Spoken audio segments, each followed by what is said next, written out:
vários hormônios que podem interferir tanto assim, digamos, na questão de melhora na atividade física em si, mas que são regulados pela atividade, né? Que tem influência. Então, por exemplo, o controle da glicemia, né?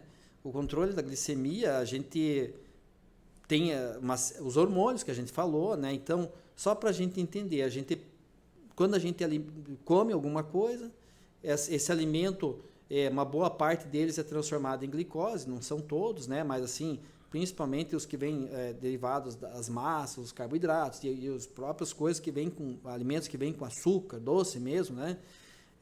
Que lá cai na corrente sanguínea, vai fazer uma liberação de insulina, que é o hormônio que controla, não pode deixar subir muito no sangue, ele não pode ficar nem baixo, abaixo de 70, 65, a pessoa já começa a passar mal, porque o nosso cérebro precisa de glicose, né? Tanto que daí o resto enfraquece tudo para mandar distribuir, que fica lá. Isso acontece às vezes, né? Pessoa que às vezes faz muita atividade física e também não lembra de comer alguma coisinha, às vezes no ciclismo, às vezes, dá uma beliscada ali, pega, tem os carboidratos em gel que a galera usa bastante. Exatamente, né? Tem que ir lembrando, às vezes começa a querer dar um pouquinho de fraqueza ou controlar um certo tempo, justamente porque vai gastando muita energia e cai, o corpo começa a não ter aquela produção, acaba caindo a glicose, diminui o nível de insulina para tentar controlar isso ali, aumenta o nível de glucagon, que é um hormônio que tem efeito contrário à insulina, para tentar manter. Ele até uma certa altura ele vai mantendo, né? Só que daí se você não cuidar de fazer um lanchinho, alguma coisa ali, daí pode fazer uma hipoglicemia, baixar demais, quer dizer, os mecanismos de manter aquilo lá, ele tem outros mecanismos, né? Vai ter quebra de gordura, só que daí ele não tem um efeito tão imediato. E daí, né? Então, é um cuidado que tem que ter. Mas, por um outro lado, atividade física realizada de uma forma constantemente, assim, tipo, pelo menos umas 3, 4 vezes na semana, que é o indicado, incluindo o ciclismo nisso, né? Que é uma atividade física muito boa, muito saudável, digamos assim, ela melhora essa resistência insulínica, a capacidade que a insulina, porque assim, a insulina cai na corrente sanguínea, vai lá, tira o açúcar e empurra para dentro das células para transformar em energia. É assim que funciona, ela vai controlando. Só que o que acontece à medida que, por exemplo, a pessoa faz menos atividade física, incluindo o ciclismo nisso, ela vai ter uma maior resistência insulínica, quer dizer, aqueles receptores que ela vai se ligar vão estar diminuídos. E o que faz aumentar é a atividade física regular. Então, se a pessoa conseguir... fazer atividade física regular significa que a insulina dela vai funcionar melhor. Vai funcionar melhor, vai precisar produzir menos insulina para obter o mesmo efeito. E isso dá menos chance de vir a dar diabetes e menos chance de dar obesidade, né? Sim. Então, porque daí a resistência insulínica e até ela vai junto com a obesidade. À medida que vai ganhando mais peso, vai tendo mais resistência insulínica, o corpo precisa produzir mais insulina, só que o excesso de insulina também leva a um maior risco cardiovascular. É um marcador de risco cardiovascular. Então, você vê que tudo está interligado. E você consegue dar uma reduzida boa isso aí. Esse risco cardiovascular, à medida que você faz... os estudos sempre mostram assim, de pelo menos 150 minutos de atividade física semanais. Que é recomendado pela OMS, né? É aqueles valorzinhos, né? 150 a 300, né? Então, é lógico que tem outros poréns, né? Então, que podem influenciar. Por exemplo, o tipo de atividade física, né? Então, se você está lá, uma coisa é você fazer um ciclismo mais leve e tal, e de repente você fazer, dá aquele estirão, né? O sprint, né? Fazer aquele sprint. Esse sprint, por incrível que pareça, hoje, se você... tem pouco tempo de atividade física, mas você, lógico, tem que verificar, ver se não tem problema cardíaco, não tem outras situações... de risco, né? Até. De risco, exatamente. Tem que fazer toda essa avaliação prévia antes, né? Mas, se você vê que está tudo bem, tem pouco tempo de atividade física, você põe uma bike num rolo... e faz um sprint ali, alguns poucos minutos. Diminui o tempo, mas aumenta a intensidade. Exatamente, faz uns 10 minutos. Aquilo lá melhora muito, sabe? Porque já também serve como forma de reduzir o risco cardiovascular a longo prazo. Você melhora, libera mais endorfina, a pessoa se sente melhor, mais relaxado, mais tranquilo, melhora a qualidade do humor. Melhora sistemas dopaminérgicos também. A dopamina, né, para quem não sabe, é um neurotransmissor relacionado a circuitos de recompensa. Sim. E, inclusive, se eu não me engano, um dos precursores da adrenalina é a dopamina, né?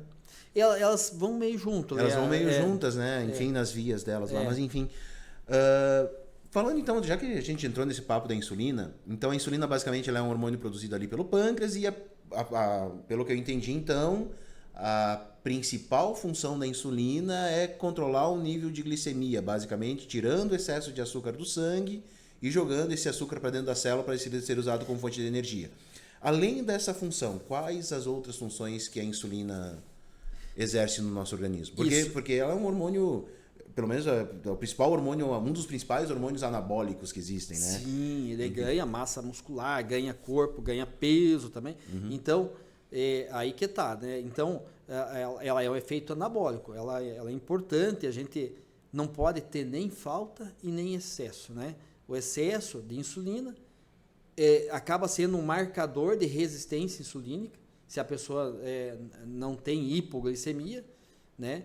Por um outro lado, a não ser que a pessoa tem que usar insulina e tal, daí é um diabético que precisa usar insulina, e daí aquela insulina não vai se regular, porque você está dando e está usando o tipo de insulina que você passou, ela vai agir no organismo, daí não tem o que fazer. Se vai para baixar, ela vai baixar, então daí não tem regulação, né? Você tem que saber como ela está agindo. Mas o teu organismo não, ela vai ter um controle. E esse controle é o nível glicêmico que vai mantendo. Então, o corpo precisa que mantenha. Se a pessoa não tem diabetes, não tem nada, ele dificilmente não vai baixar muito mais do que 70, talvez 65 no máximo, e nunca vai chegar de jeito nenhum a 140. Quer dizer, porque ele está com o organismo bem controlado. Ele pode comer até fazer uma extravagância, vou lá comer uma barra de chocolate. Não vai passar de 140 porque tem os mecanismos bons, né? Então, o organismo comeu, ele libera a insulina, vai tirar aquele excesso, não vai deixar ficar em excesso, ele já tem... Inclusive, tem um outro hormôniozinho que é muito importante no nosso intestino que já percebe, digamos assim, já recebe aquela informação quando o alimento está passando pelo intestino, que ele vai fazer a primeira fase de liberação de insulina, né, que são as incretinas, né, que é o GIP, o GLP-1, que agora se fala muito... Do Ozempic, né? Por causa dos medicamentos, os análogos, os análogos, né, de GLP-1, liraglutida, semaglutida. Exatamente. Mas o efeito que esses hormônios têm é ir lá no pâncreas fazer a primeira fase de liberação de insulina. Basicamente, então, esses hormônios, tipo esses análogos de GLP-1, eles estimulam a liberação de insulina. De insulina. Mas é só a fase inicial. É que normalmente os hormônios eles têm essa característica, né? Eles são substâncias produzidas em pequenas quantidades que dão respostas fisiológicas bem intensas, né? Isso, mas ele faz essa primeira liberação, quer dizer, nem aumentou a glicemia ainda, a glicose não foi ainda, não correu, não está na corrente sanguínea, mas não chegou lá no já percebeu, milho, lá, e ele já está sendo, esse hormônio já está liberado, já está mandando uma mensagenzinha lá para o pâncreas, pode mandar que está indo carboidrato aí. Daí essa é a primeira fase de liberação da insulina, as incretinas. Legal. Você vê que interessante até, porque esses hormônios, né, as incretinas, o GLP-1, o GIP, eles... quando se descobriram esses análogos, né, se estudou para diabetes. A ideia era essa, ele é um hormônio que faz liberar a primeira fase de insulina, deve ter algum efeito bom, né? Foi assim que começaram a estudar essas medicações, né? Só que o que acontece, não se esperava que fosse perder peso, porque, na verdade, é o que acontece, como ele faz uma liberação pequena, mas faz de insulina, é um hormônio anabólico, a tendência seria ganhar peso, né? E daí que começou a verificar, tem coisas que a gente não sabe aqui, né? E daí começou a verificar que tinha uma ação central também do GLP-1, do GIP, né? que lá na região, lá no núcleo arqueado ali, no hipotálamo e tal, ele estimula o centro da saciedade e bloqueia o centro da fome. Tá? Então, à medida que você vê, o nosso organismo é muito bacana, porque ele é automatizado, assim, a coisa é uma máquina perfeita. O alimento está passando pelo tubo digestivo, já está tendo todo esse tipo de informação. À medida que aquilo lá vai liberando um pouquinho mais de GLP-1 e GIP, ele vai mandando aquela informação para o nosso cérebro, que até que chega uma hora que você vai parar de comer.